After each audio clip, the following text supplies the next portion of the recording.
What's good, people? It's your boy Les, and welcome back to the channel. And I hope you guys are having an amazing one, and may the good Lord bless you. And if you rocking with Jesus, we in this together. So you already know what to do. Let's get it.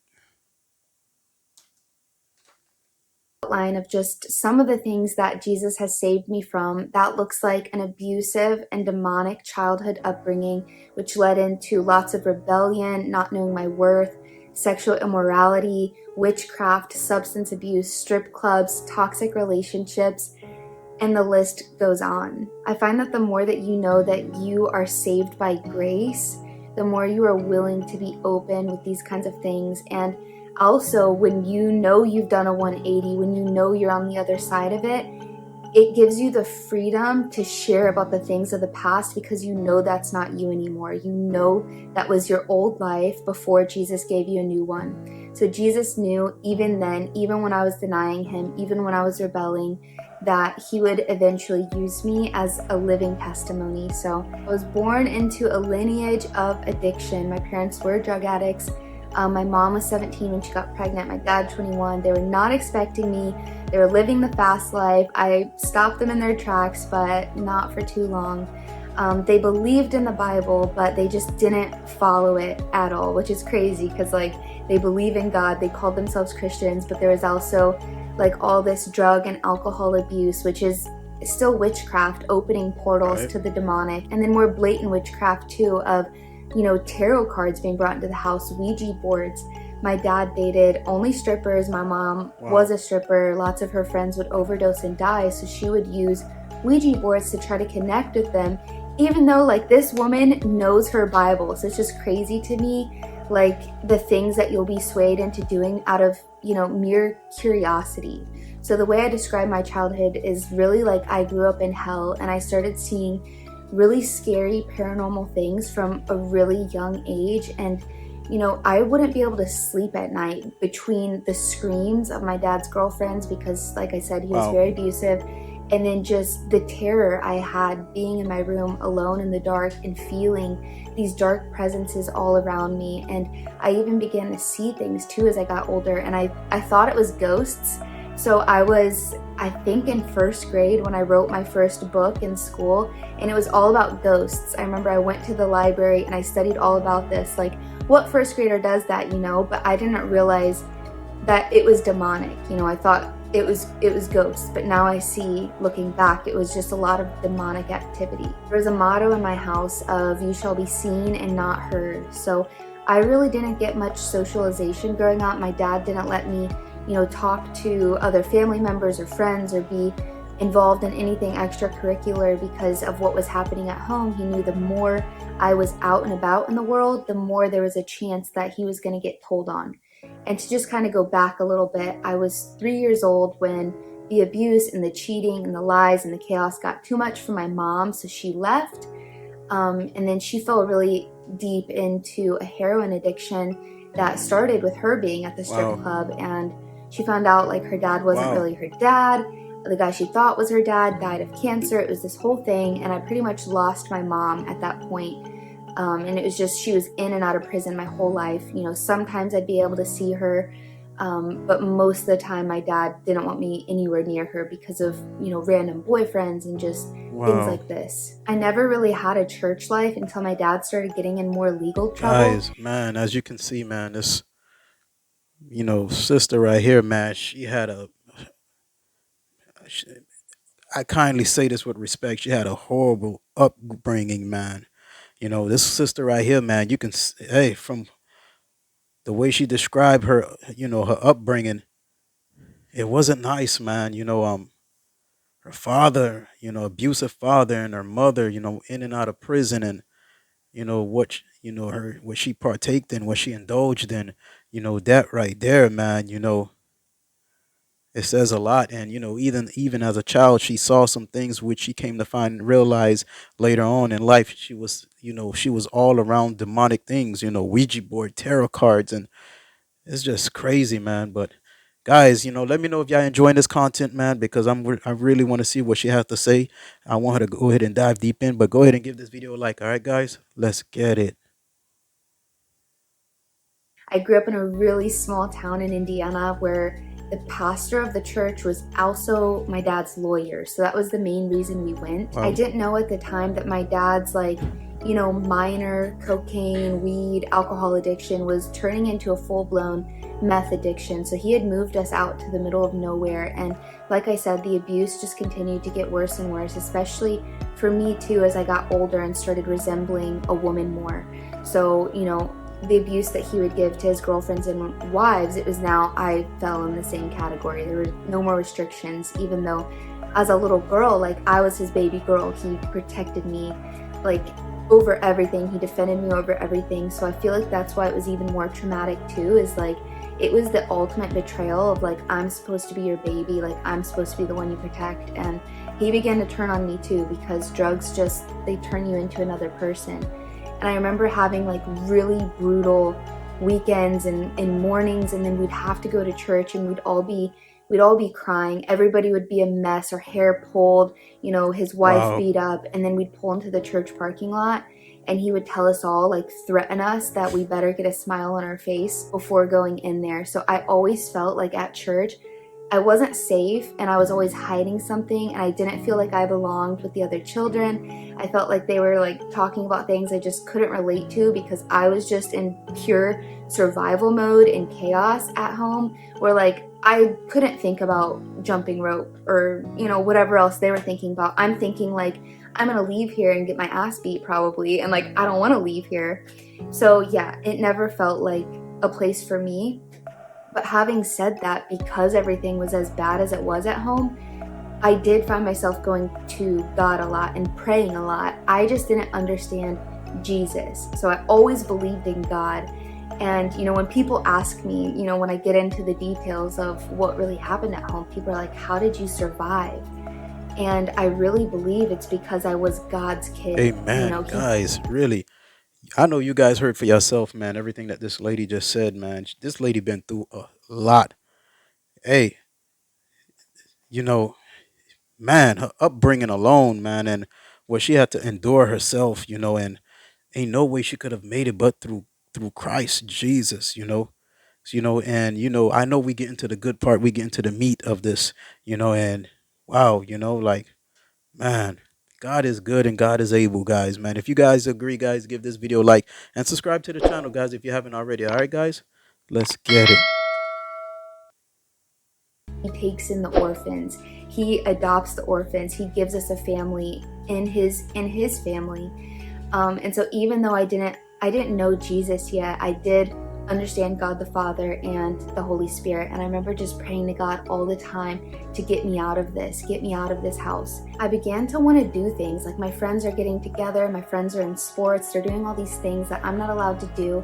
And I remember the one time I tried to join track, and my dad had this whole conniption. I don't know, like this was a really traumatic memory for me, where I ended up going to track because his wife told me he wasn't home from work, and somehow I thought I could pull this off of doing it and getting home before he got home from work. And he found out that I was there, and I knew I was going to get beat when I got home. And so that's just one of the examples of like, I wasn't allowed to go anywhere if it wasn't the woods behind the house. So I hung out a lot just in nature with my animals, and then there was an animal rehab next door. But like I wanted more, like I wanted to know what it was like to have a boyfriend and to hang out with my friends and do stuff like this.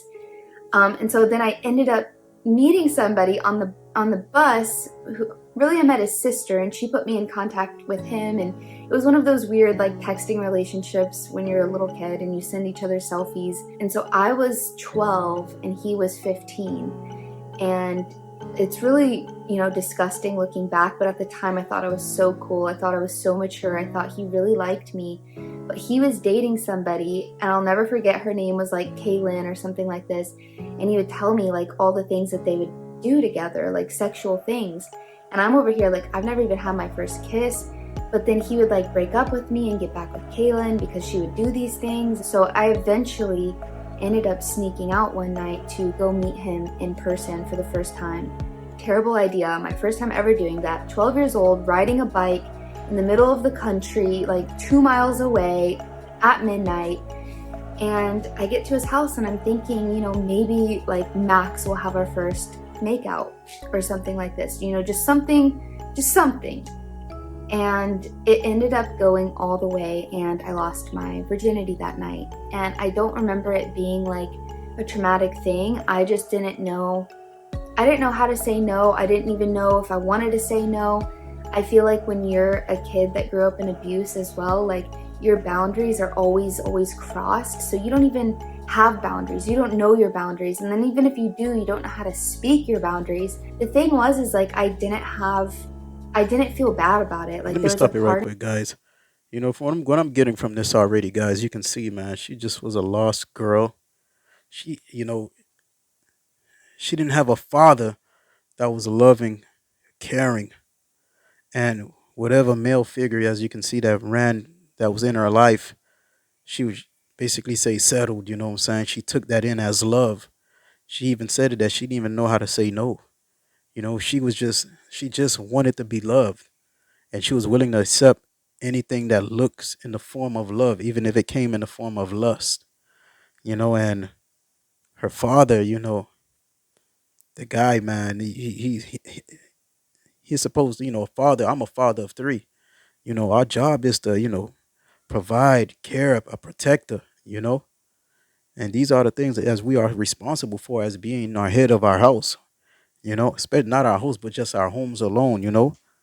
And it just saddens that that she had to go through this, man. But wow, guys, man, wow. But I really want to get to see me, really get to hear her out, man. Let me know, guys, if you guys enjoying this, guys. Give this video a like. All right, guys, you'll be helping your boy out.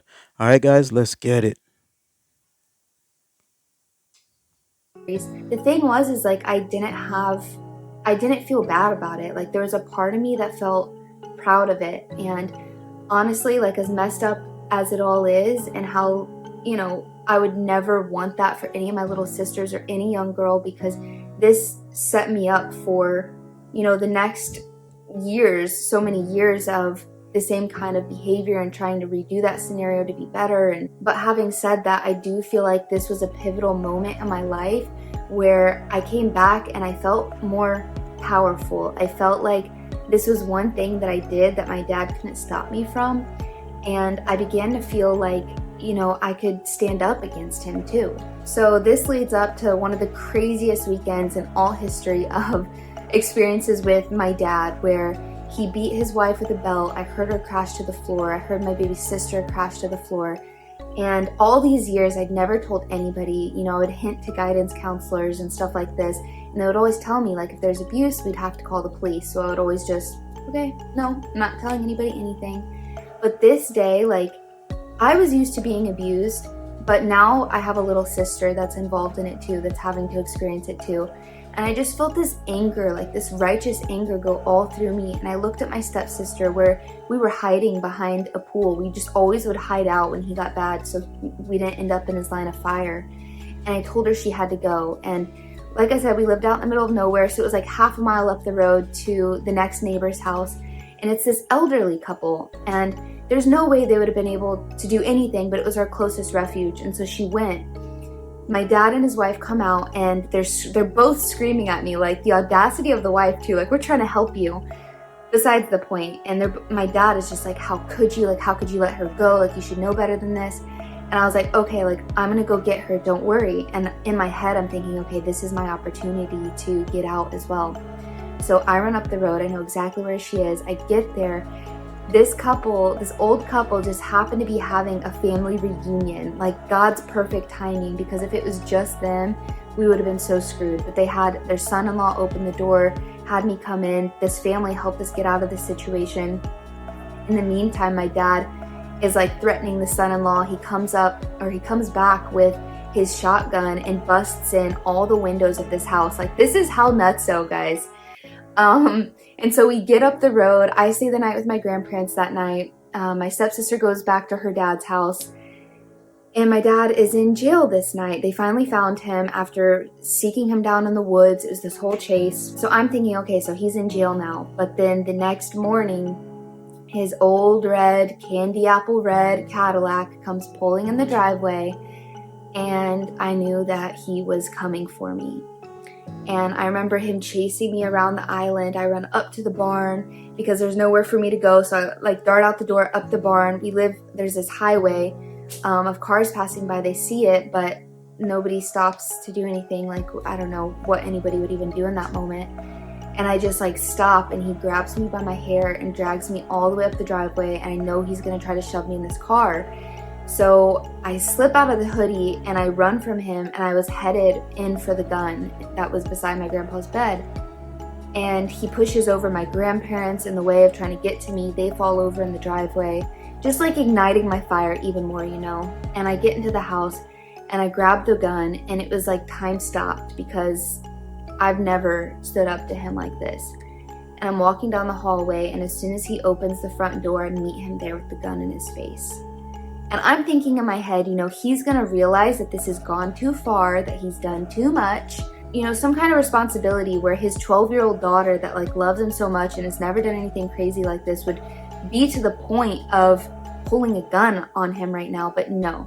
I don't know if you guys have ever dealt with a narcissist or an addict, but it was instantly like my fault. Like, how could you? So yeah, he wrestles the gun out of my hands. Of course, I wouldn't have shot my dad anyways. And then we just sit there looking at each other, and he's just like looking at me with disgust, like he's the one that's betrayed, guys. So I end up having to go back with him. You know, I'm there for a while. He's just telling me how disgusting I am and how I might as well have shot him, and just all this gaslighting. This is why I literally walk around with so much guilt all the time. My husband always catches me and is like, you didn't do anything wrong. Like, you have nothing to feel guilty about. You did the best you can. Like, about every little thing. Like, did we stay long enough? Like, did I say this to where she could tell that I cared about her? My husband's like, chill. But I still carry this with me from these experiences. It goes deep, you know? So anyways, I go back to my grandma's house. That next morning, I get a restraining order on him. Now CPS is involved, this whole thing. And that's when the cops realized that he had a whole meth lab going on in that trailer. So long story short, my dad ends up going to prison for 5 years. And my little sister moves in with my aunt, who lived about 45 minutes away. And I now lived with my grandparents. I became so rebellious because not only was I brought up with no values, but now I had complete free reign as well. And so I remember I started, you know, sneaking out even more and partying with my friends. I started doing pain pills. My friend would bring her dad's random prescriptions to school, and we would do them literally Whoa. at school. I did spice, I did weed, I did alcohol. So one of my friends that I was hanging out with, she had an older brother who was able to get access to everything. And so we're like 13, 14 years old, literally doing everything, you know? And then there was this guy that pretty much like, I don't even think he realizes how pivotal he was in my childhood, or anybody else that I went to school with either. But this guy, like, I was obsessed with him. And so we actually went way back, and I don't think he remembered that until I told him, but our parents used to do drugs together. And I remember having a crush on him in elementary school, and then he moves to our school later on in like middle school and actually lives with that friend that I was always hanging out with. He moved in with her older brother because they were on the football team together, and he had a bad family too. So now he's living there, and he only dated like good girls, sporty girls, girls that came from a good family, but he messed around a lot. And I was the kind of girl that he would be interested in behind closed doors and in secret, but never, I knew he was never going to date me, but any ounce of attention I could get from him, like, I would do anything. And I was also too nervous to talk to him because at this point I developed literally no social skills. I didn't know how to talk to people. I was not comfortable in my own skin. So this is a big reason that I drank so much, is it was the only thing that like gave me any ounce of confidence. And then I would drink so much and not even remember what happened or what I did or what See, I this is what I'm said. saying, guys. Man, you know, it just saddens. You know, it's sad this, you know, this to see this, you know, hear this actually, man. That, you know, knowing that she you know, she went through all this, man, and I bring it back to, like I said, I mentioned earlier that, you know, a father, you know, especially in this generation, her father wasn't in her life. She didn't know the meaning of love, a fatherly love, every man that that came across in her path is that she was seeking that attention, she was seeking that love, and she even said it herself. She didn't have no social skills, you know what I'm saying? So she just wanted to, you know, get drunk. And some people say they let the liquor do the talking, everything for them. They become loose, and we all know that's a door, you know, where the enemy, works from and works through. But it's sad, guys, man. It's sad, man, that this young lady had to go through this, man. But you know what I'm saying? If you guys feeling this video, if you guys liking this video, guys, give this video a like, man. I really want to, hear more of it, man, what she has to say. But give this video a like, all right, guys? Let's get it.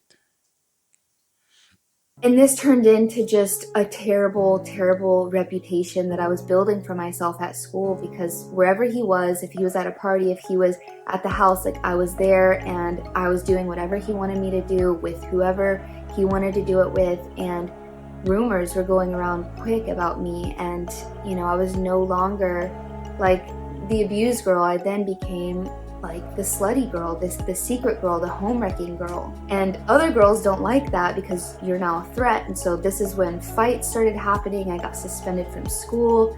I was in a handful of fights, and there's a lot of drama in my friendships. I had good friends, but there's just so much drama, and everything was just bad. It was really, really bad. And because I knew this guy would never date me, I also hopped around guy to guy seeking love in that same broken way, because I didn't know any different. And I settled for the kind of treatment that I watched my dad give to women, and I watched my mom You know settle what they for. say, And guys? The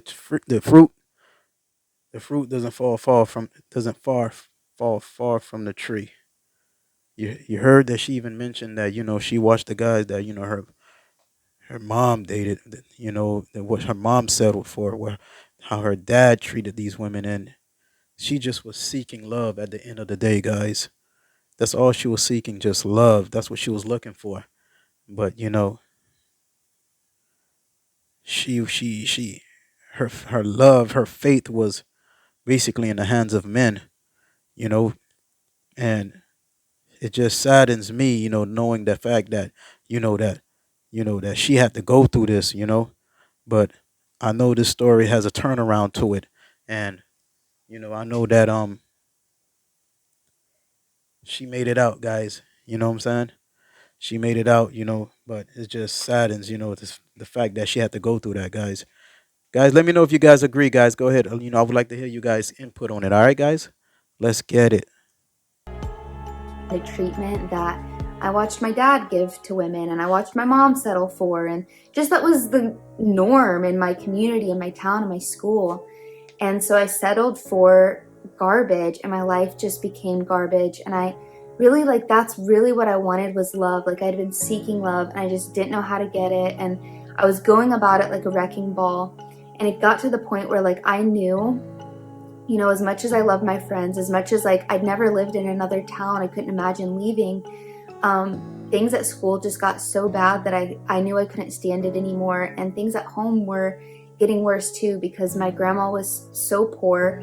They could barely afford to pay the bills. I had been working. I started working when I was 15 because we were so poor. And, I got all my school clothes at Goodwill. It was always, like, really embarrassing because I wanted more. I wanted nice things, but we just, like, couldn't afford it. And then they had to take my money to pay for the bills too. And I feel like all that stress that was on my grandma, because now she's supporting my dad in prison, like, definitely an enabler. Like, rest her soul, she meant well. She just didn't realize what she was doing, and the fact that he was manipulating her and that he was still doing drugs in prison, but that's a later story. And so my aunt that my sister went to live with was giving my grandma money to help take care of me and pay for cheer, because I'd been in cheerleading. And finally, I was texting my aunt a lot, and she's like, why don't you just come live with me? Why don't you be a kid for once? Why don't you think about you for once? And I simmered on that for a while, and I finally said yes, because I had literally nothing to lose. It's crazy though. I want to just note on the fact that Jesus was pursuing me in every season, because no matter where I was or what season I was in, there was always at least one person that was trying to pull me to him, that he was using to pull me to him.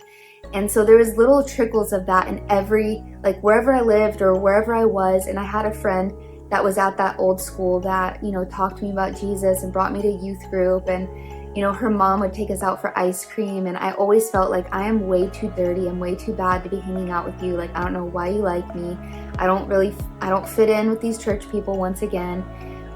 But she did take an interest in me, and I actually reached out to her like a year ago and was like, you don't realize like you were a reflection of Jesus to me in that Amen. point in my life, and Amen. nobody else was. So I moved in with my aunt. Now I moved to a different school, and like this was a fresh start for me, and I was so excited. I was now on the school news team. Everybody was interested in who's the new blonde girl. And I held my reputation sacred. Like I knew I was not going to blow it up this time. I still partied a lot, and I was friends with everybody. I was friends with the party kids, with the smart kids. I always got all A's and did really well in school and was in the college credit classes, but I'd also be messing around, getting high, getting drunk, finding parties. And then my aunt got on my case because she's like, I know you lived like this before, but this isn't gonna fly under my roof. So I respected her, and I didn't want to lose this fresh start that I got. So I did keep it more low key after that, but I was still doing the same things, but just more low key. And then I got a boyfriend in this town who really was just like a big stoner. So my life did get more quiet. If I wasn't at work, I'd be with him. And so I wasn't getting in as much trouble as what I was getting in before that. I also took this time to get really serious about my future and about college, and I literally applied for scholarships like a madman. I'd always had this like scarcity thing, and it's something that Satan continued to use, was like this fear of lack, like growing up in poverty. You're not gonna have enough. So I worked, and I really, like after junior year, from junior to senior year, I really didn't have many like school experiences where I like went to games or extracurricular things, because I worked so much and I wouldn't spend my money. And I ended up saving 20 grand while Wow. in high school those 2 years. And I was saving this for college. And I ended up getting a full ride scholarship to IU. And that was just like, finally I felt like all these prayers had been answered of like, God, get me out of here. God, get me out of here. Where he did, he just kept making a way where there was literally Amen. no way Amen. before that. Amen. But at that time I still wasn't like acknowledging him. And then just to note on like the spiritual life in my aunt's house too, is like there really wasn't one. Like she used to go to church, but then the people at the church, there was like some drama. So by the time I moved in, there was no church life. But there was like one crazy encounter. This is one of my first like real demonic encounters as I got older, where I had this sleep paralysis dream where this demon was fighting me in this dream, and I told myself I was gonna wake up, and like he was like, no, you're not. And finally I did wake myself up, and I felt him in the room, and I was like, what the heck? Like, you should have been gone. Like when I moved here, I thought all of the demonic was left in the old town with my parents. I didn't think anything would come with me, but it did. And like I said, I worked at Steak and Shake at that time, so a group of Mormon missionaries came in and just so happened to ask me if there was anything they could pray for me about. And at that time, like I'd never seen a Mormon. I thought they were like Christians or something. And I told them about this, and I ended up coming to their church. They all laid hands on me and prayed this demonic spirit away, and I never experienced that spirit again. So really, like the spiritual things got really quiet for me after that. And then the next part of my life was going off to college. So the summer that I went to college, my grandma ended up passing away, and my grandpa passed away about a year, maybe 2 before that. So now both of the people who were like my parents were now gone. And the way I found out about my grandma's passing was pretty traumatic. I'd been donating plasma because you get paid for it. I think I made like $200 or something. So I was donating plasma all the time. I wasn't allowed to work while in the scholarship program. They just wanted us to go to meetings and go to class, and so there was a no work rule. But I was always like I said, I had this scarcity mindset. Like I wanted more, I needed more, and so I was donating plasma, and I get the call, and I find out that my grandma passed. It was a pretty big loss in my life, and the more people that I lost, it was like the less accountability that I had. So this scholarship program was full of kids like me who were minority kids, came from poverty or, like just other minorities, and didn't really stand a chance getting into college, but had good grades that proved that they would do great at college if given the chance. So my roommate was another girl that was just like me, pretty much in upbringing. And I remember playing with the idea of going to the club and starting to dance, because I remembered hearing my mom and all my dad's girlfriends talk about how much money they made. And they also really desensitized it. Like, it's not stripping, it's not sexual, it's just dancing. It's just That's dancing. how it That's all what start off, guys. It all start off like that. That's how the enemy, gets us. You know what I'm saying? It's not really a lie. It's just a little lie. It's just a white lie. You're not really doing anything wrong, but all those things are red flags. A lie is a lie. A sin is a sin, and just like she said, desensitizing. That calling it, giving a name, and which just to make it seems as if it's not that bad. And wow, what I'm getting from this as well, from the story, is that it's like every time she's her back is against the wall, she goes back to what she knows, and what she's around she becomes, what she saw her mother endures, what her mother did, and what you know her father's girlfriends, they were strippers and all that too. So that's all she grew up around. So she had a sense of this is okay, and it's just sad. And she said she lived with a scarcity mindset, that she had to get it, you know. But wow, let's get it, guys. Let me know, guys, if you guys agree, guys. Give this video a like, guys. All right, let's get it. they would tell me when I was a little kid.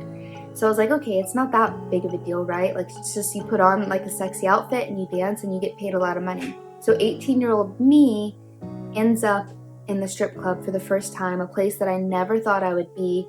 And really, I don't understand it, because it's not like I was at a rock bottom. But the devil has always convinced me that I'm not going to have enough and I'm not going to survive, and money was really my master. It got really crazy because there's this old creepy guy that was like obsessed with me, and he was like really possessive and scary, and I didn't want to talk to him anymore.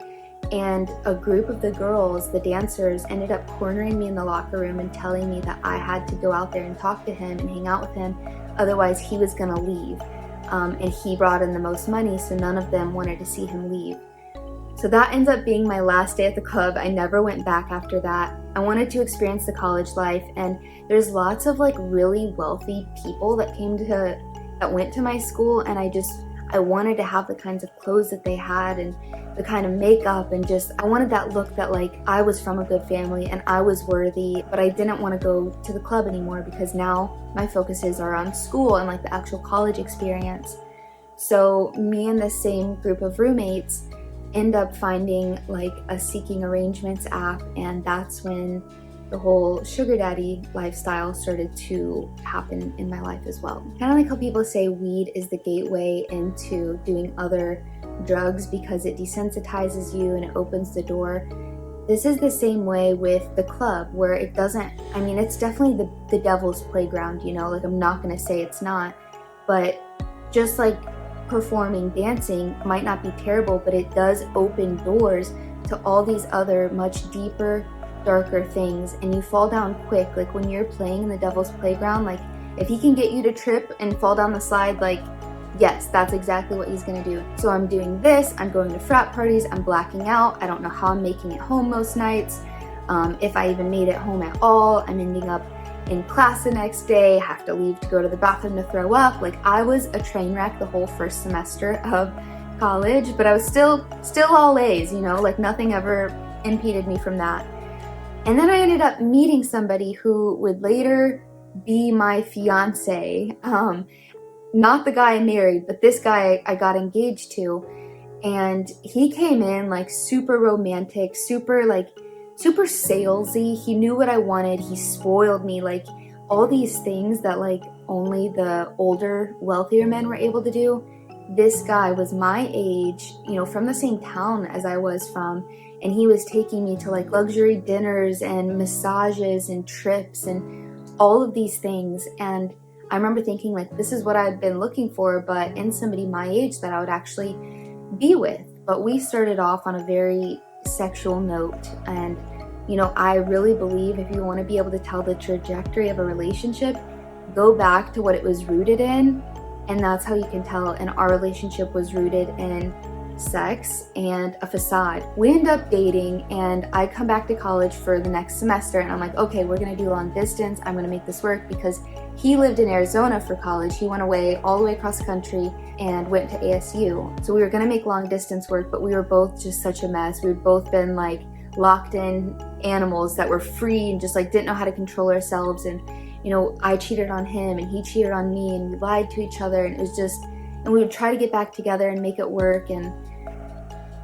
we ended up moving in together that next summer into his mom's house, and we were just like on the path to destruction together, doing all these things for money. Now as a team, like I said, selling things we shouldn't be selling. We started shoplifting. It was really bad. Once again, nothing probably would have changed unless I was physically forced to stop, and that's exactly what happened, because I got in trouble. I got caught shoplifting. He never got caught. They had been building a case on both of us, but I was the only one that got caught. Yeah, so I knew then, like, I'm 18, I could lose my scholarship, this could impact the rest of my future. And I was so scared, I was so mortified. And this leads to my first encounter with God, where I then have to go home for the weekend because my ex at this point, he went on a trip to Africa with his dad.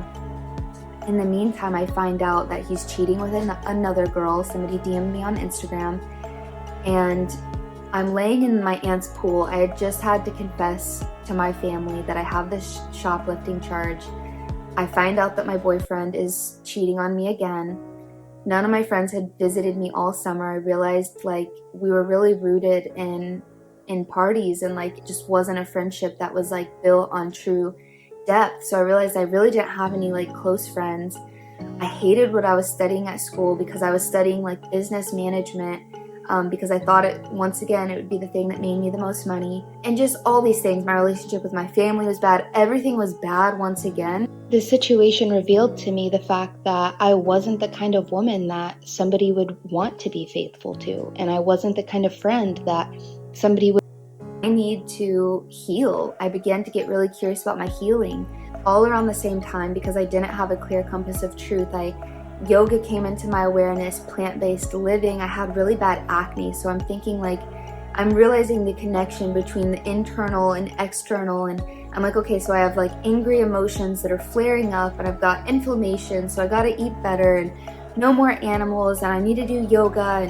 And I was reading the Bible, but I was also interested in Hinduism, and I was open to all of it. I was taking in all these messages, and a lot of like new age stuff began to come into my awareness, but I was also in a mostly Christian environment too. And I would go to these college youth groups and these college church sessions, and once again, like it was sort of a hit, but really I still didn't have that relationship with Jesus. So this fell out, but I did end up going on a mission trip with this ex-boyfriend because we got back together again, and we go on this mission trip, and I'm still at this time like telling everybody like, I'm not a Christian, but I believe in God, and I know there's a Holy Spirit, but I didn't believe in Jesus. I didn't claim him as my Lord and Savior.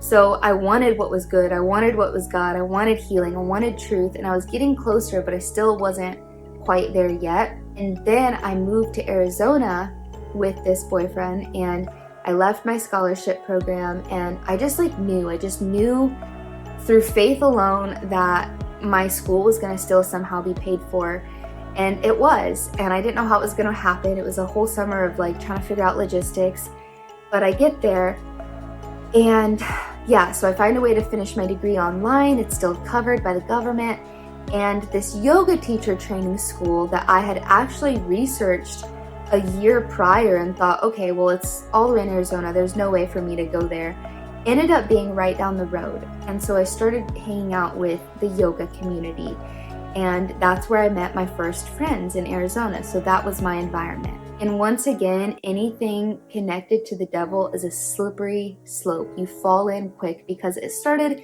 really subtle. Like I'm seeking healing, I'm seeking truth, I'm seeking, to help others heal now, because I had come from such a toxic upbringing, and I finally started to find some peace within myself. And so I wanted to like learn how to teach that to others. So that's when my YouTube channel started. It started as a yoga channel of me like teaching meditations and yoga, and then I actually ended up going to this yoga teacher training, and that's where I met my first spiritual teacher. And this opened the door to now tarot cards and goddess circles, witchcraft circles, white witch Wow. practices. Even Jesus was being brought up, but I was so appalled by Jesus. Like, I was literally like, somebody would say the name Jesus, and at this point, like, it would send me into like an emotional, like PTSD like reaction, because I just felt like I had been so brainwashed. I felt like the church was just this man made patriarchal means at controlling people, and the way I'd seen my parents do it was just, terrible. Like, they didn't live like, feel to me like this isn't just visions, like the spiritual world is real, demons are real, because in the new age belief system, you don't believe that Satan is real, you don't believe he's a real person. You start to believe that, evil and darkness, it's all like a state of mind and you can transcend this. But in that moment, I looked the devil in his face and I knew he was real. And so if he's real, everything else must be real too. So I really just started seeking the truth. And I remember like I looked into all kinds of belief systems, what all the different belief systems believe about good and evil and how to keep yourself protected. And I was still coming to the Bible too. And I told my friend Tammy at this time, who was in my yoga teacher training, she was the only Christian I knew. I told her about this encounter, and she invited me to church with her. And that's when I started going to women's groups and church. And I remember standing there, and I still didn't believe in Jesus at this point, but I remember standing in service and seeing these families and just feeling convicted in my heart that like I want him to have that with his family. I want him to be there with his wife and his kids.